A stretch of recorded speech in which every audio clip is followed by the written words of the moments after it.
Welcome back to physics forum. आज का video Irodov series पे बेस्ड है और आज हम लोग प्रॉब्लम नंबर 1.152 को डिस्कस करने जा रहे हैं जो कि सेंटर ऑफ मास के कॉन्सेप्ट पे बेस्ड है। आज का प्रॉब्लम बहुत इंटरेस्टिंग एंड हाईली कॉन्सेप्चुअल है, तो इस कॉन्सेप्ट को समझने के लिए वीडियो को एंड तक देखिएगा। But before I start, don't forget to like, share and subscribe to my channel. So with this let's get started. तो प्रॉब्लम नंबर 1.152 का जो स्टेटमेंट है मैं पहले उसको एक्सप्लेन कर देता हूँ। तो हमारे पास सिचुएशन क्या है कि यहाँ पर दो ब्लॉक्स हैं M1 और M2, ठीक है। ये स्प्रिंग से अटैच है। ये जो स्प्रिंग है ये मासलेस है, इसका स्प्रिंग कांस्टेंट K दिया हुआ है और ये एक स्मूथ सरफेस पे रखा हुआ है। इनिशियली जो स्प्रिंग है वो अनडिफॉर्म्ड स्टेट में है, या हम ऐसा कह सकते हैं कि अपने नेचुरल लेंथ में है। उसका जो नेचुरल लेंथ है वो L0 है।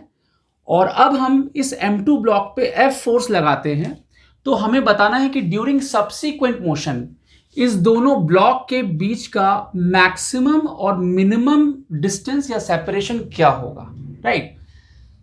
तो सबसे पहले हमें एक चीज समझना पड़ेगा यहां पर कि अगर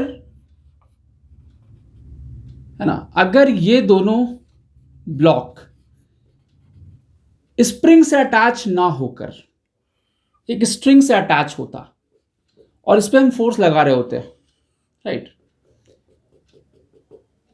तो हमारे पास क्या सिचुएशन होता।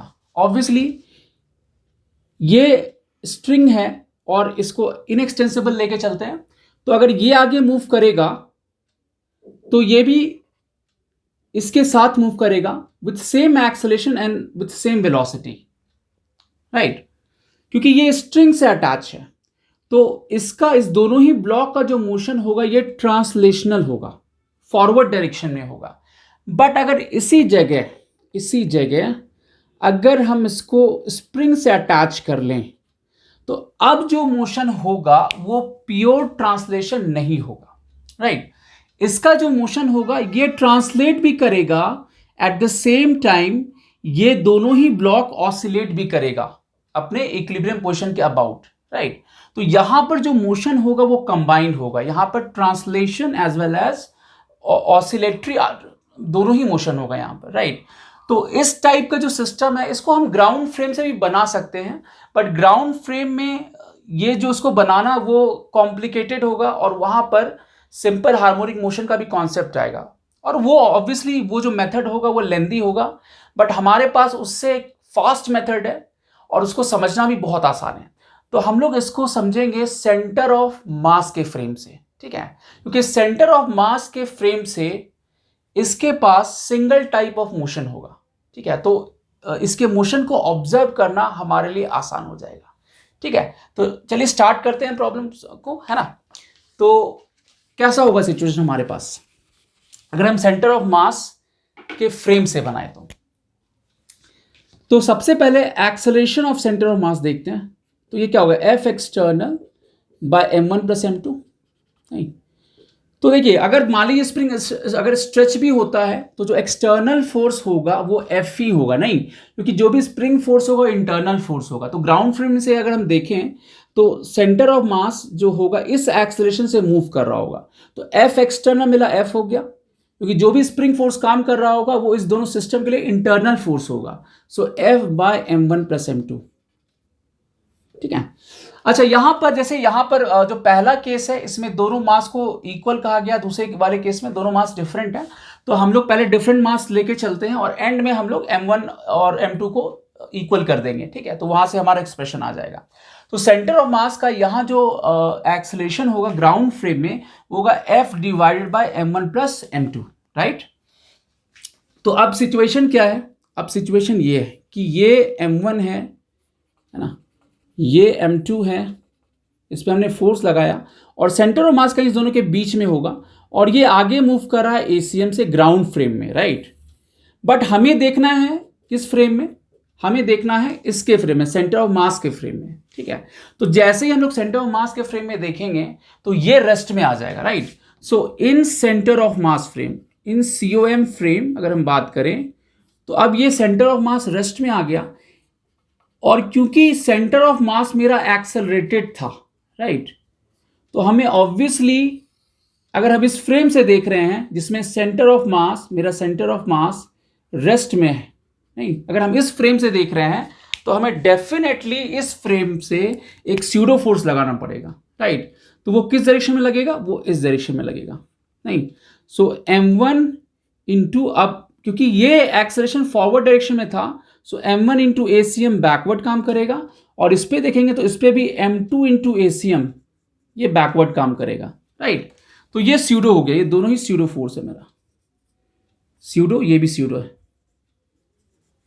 तो अगर हम देखें लेट्स से कि इस पे रिजल्टेंट फोर्स कितना काम कर रहा है इस इंस्टेंट पे, मतलब जस्ट ये हम बिगिनिंग की बात कर रहे हैं, उस समय जो सिचुएशन होगा स्यूडो फोर्स, इस पे अगर देखें रिजल्टेंट फोर्स तो वो कितना काम कर रहा होगा। तो इस पे अगर देखें तो लेट्स से इस पे जो रिजल्टेंट फोर्स है उसको हम F1 बोलते हैं, राइट।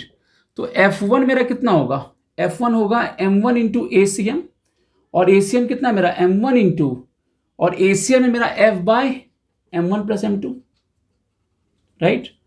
अब F2 पे अगर हम देखें, मतलब इस पे जो रिजल्टेंट फोर्स है वो F माइनस m2 ACM होगा, और अभी हम बिल्कुल बिगिनिंग का इंस्टेंट देख रहे हैं जब ये स्प्रिंग अभी अपने नेचुरल लेंथ में है, राइट। सो F minus m2 into ACM, नहीं, तो ये कितना हो जाएगा F माइनस, ठीक है, m2 इंटू ACM करेंगे तो F bye m1 plus m2 करेंगे, और हम देख सकते हैं यहां से कि यहां पे जब इसको कैलकुलेट करेंगे तो m2F जो होगा ये कैंसिल आउट हो जाएगा, तो ये वैल्यू भी जो होगा m1F by m1 plus m2 आएगा। मतलब यहां से F1 और F2 दोनों मेरा सेम आ गया, राइट। तो सेंटर ऑफ मास फ्रेम में दोनों पे जो रिजल्टेंट फोर्स काम कर रहा है ना, इनिशियली हम बात करें, हम इनिशियल सिचुएशन की बात कर रहे हैं, तो सेंटर ऑफ मास फ्रेम में दोनों पे जो रिजल्टेंट फोर्स काम कर रहा है वो सेम मैग्नीट्यूड का है, डायरेक्शन सिर्फ डिफरेंट होगा, राइट। तो हमारे पास अब सिचुएशन क्या है फाइनली यहां पर, तो इनिशियल अगर हम देखें, राइट, तो इनिशियली मेरे पास ये सिचुएशन आ गया, राइट। ये मेरा इनिशियल सिचुएशन है, राइट, ये मेरा इनिशियल सिचुएशन है, ये F1 इधर काम कर रहा है, F2 इधर काम कर रहा है, और दोनों का वैल्यू यहां पर सेम आ गया, राइट। अब सेंटर ऑफ मास यहां पर रेस्ट में है, और ये मैंने वर्टिकल लाइन जो इस ब्लॉक m1 का इनिशियल पोजीशन था उसके कॉरेस्पॉन्डिंग ड्रॉ किया है, और m2 के कॉरेस्पॉन्डिंग इस वर्टिकल लाइन को ड्रॉ किया है, राइट। अब इस रिजल्टेंट फोर्स की वजह से ये पीछे की तरफ जाएगा, और इस रिजल्टेंट फोर्स की वजह से ये आगे की तरफ जाएगा, और सेंटर ऑफ मास रेस्ट में है, राइट। तो यहां पर अब क्या होगा, देखिए जैसे ही ये आगे बढ़ेगा तो स्प्रिंग फोर्स काम करना शुरू करेगा, ठीक है।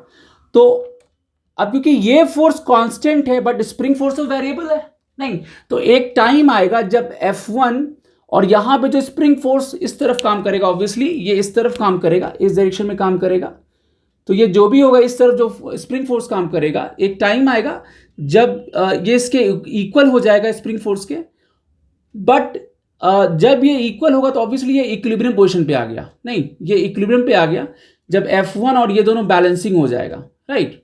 तो वो इक्विलिब्रियम पोजीशन पे आएगा, बट वहां पे वो रुक नहीं पाएगा, क्योंकि जब ये यहां से इधर मूव करेगा तो वो सर्टेन वेलोसिटी एक्वायर करेगा, तो ये फर्दर आगे इधर आएगा, नहीं, और ये तब तक मूव करता रहेगा जब तक इसका velocity centre of mass frame में ये जीरो ना हो जाए, ठीक है। तो अब ये क्योंकि दोनों पे फोर्स जो है रिजल्टेंट फोर्स दोनों पे सेम है, तो ये यहाँ पे वेलोसिटी यहाँ भी जीरो होगा, यहाँ भी जीरो होगा, ठीक है। अब दोनों का जो डिस्प्लेसमेंट होगा ये जो होगा इनिशियल पोजीशन अलग अलग होगा, इसका x1 होगा, यहाँ पे x2 होगा, ये दोनों का मास डिफरेंट है। अगर यही मास दोनों सेम हो जाएगा तो इन दैट केस ये दोनों डिस्प्लेसमेंट जो है वो भी सेम हो जाएगा, राइट। अब देखिए अब होगा क्या कि ये मेरा इक्विलिब्रियम पोजीशन है, और ये ब्लॉक इस इक्विलिब्रियम पोजीशन के अबाउट ही ऐसे ऑसिलेट करेगा, राइट। मतलब सॉरी, ये जो इक्विलिब्रियम पोजीशन, ये मेरा इक्विलिब्रियम पोजीशन है, तो इसके अबाउट ही ये ऑसिलेट करेगा, मतलब ये इसका एक एंड हो गया और दूसरा एंड यहां तक जाएगा। इन द सेम वे ये जो M2 ब्लॉक है ये अपने इक्विलिब्रियम पोजीशन के अबाउट ऑसिलेट करेगा, है ना। तो ये भी एक एंड यहां जाएगा और दूसरा एंड यहां आएगा। मतलब अगर हम मिनिमम की बात करें तो L मिनिमम बिल्कुल क्लियर है कि L मिनिमम जो होगा, है ना, वो एल नॉट ही होगा, क्योंकि ये दोनों ही block centre of mass frame में अपने अपने इक्विलिब्रियम पोजीशन के अबाउट ऑसिलेट करेगा। तो ये इक्विलिब्रियम पोजीशन है और ये बेसिकली इसका हम एम्पलीट्यूड कह सकते हैं। तो ये एम्पलीट्यूड है, इधर भी एम्पलीट्यूड है, तो ये इसी के अबाउट ऑसिलेट करेगा। तो अगर हम मिनिमम की बात करें, मिनिमम सेपरेशन की बात करें, क्योंकि ये तो मैक्सिमम वाला पॉइंट हो गया और मिनिमम यहां पर होगा, इसका भी मिनिमम यहां पर होगा, क्योंकि ये इसके अबाउट ऑसिलेट हो रहा है, ऐसे ऐसे ऑसिलेट हो रहा है, राइट। तो यहां पर जो मिनिमम सेपरेशन होगा वो एल नॉट होगा ड्यूरिंग सब्सिक्वेंट मोशन। ठीक है, ये क्लियर है। अब मैक्सिमम सेपरेशन के लिए हमें क्या करना पड़ेगा, ठीक है। तो फॉर मैक्सिमम सेपरेशन हम ऐसा कह सकते हैं, है ना, यहां पर हम लोग वर्क एनर्जी थ्योरम लगा सकते हैं। तो अप्लाइंग वर्क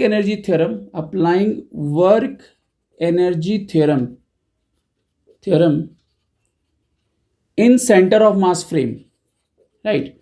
तो हम ऐसा बोलेंगे कि इस दोनों ही फोर्स का जो वर्क डन होगा, नहीं, इस दोनों ही फोर्स का जो वर्क डन होगा वो स्प्रिंग पोटेंशियल एनर्जी में कन्वर्ट हो जाएगी। फाइनली जब मैक्सिमम एक्सटेंशन होगा, यहां पर मैक्सिमम जब एक्सटेंशन होगा तो यहां पर इसका वेलोसिटी भी जीरो होगा, इसका वेलोसिटी भी जीरो होगा। ठीक है, तो हम ऐसा बोलेंगे कि इस दोनों ही फोर्स का जो वर्क डन है इन सेंटर ऑफ मास फ्रेम वो कंप्लीटली स्प्रिंग के पोटेंशियल एनर्जी में स्टोर हो जाएगा, राइट। तो हम लोग क्या लिखेंगे कि F1, अब क्योंकि ये कांस्टेंट फोर्स है, सो F1x1 प्लस F2x2 ये हो जाएगा हाफ के x1 प्लस x2 का होल स्क्वायर, राइट। अब क्योंकि ये दोनों ही वैल्यू, मेरा F1 F2 दोनों का वैल्यू सेम है, and that is m1f by m1 plus m2, ये कॉमन आ जाएगा into x1 plus x2 half के x1 प्लस x2 का होल स्क्वायर। तो यहां से x1 प्लस x2 और यही मैक्सिमम मेरा स्ट्रेच भी होगा, ये हो जाएगा 2m1f by k into m1 plus m2, नहीं। तो यहां से हम देख सकते हैं जो L मैक्सिमम होगा, हम लिख सकते हैं यहां पर, तो L मैक्सिमम जो हो जाएगा, दोनों के बीच का जो सेपरेशन होगा L मैक्सिमम होगा L नॉट प्लस ये value 2m1f by k into m1 plus m2, नहीं।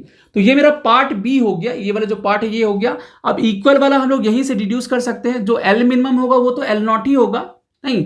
तो L मिनिमम होगा वो तो L नॉट होगा, और जो पार्ट ए के लिए अगर लिखेंगे when m1 is equal to m2, नहीं, तो यहां पर L मिनिमम जो होगा वो तो L नॉट ही होगा, और L मैक्सिमम की बात करेंगे तो यहां पर क्योंकि m1 और m2 दोनों सेम है, तो यहां पर अगर दोनों वैल्यू सेम रख दें तो ये 2m और यहां भी 2m हो जाएगा, ये कैंसिल आउट हो जाएगा, तो ये होगा L naught plus f by के, नहीं। तो ये स्पेशल केस हो गया और ये जो है ये जनरल केस हो गया। ठीक है, interesting. So that's all for this video. यूरोडोव सीरीज के नेक्स्ट वीडियो में हम लोग फिर मिलेंगे एक नए इंटरेस्टिंग प्रॉब्लम के साथ। Till then take care, good bye.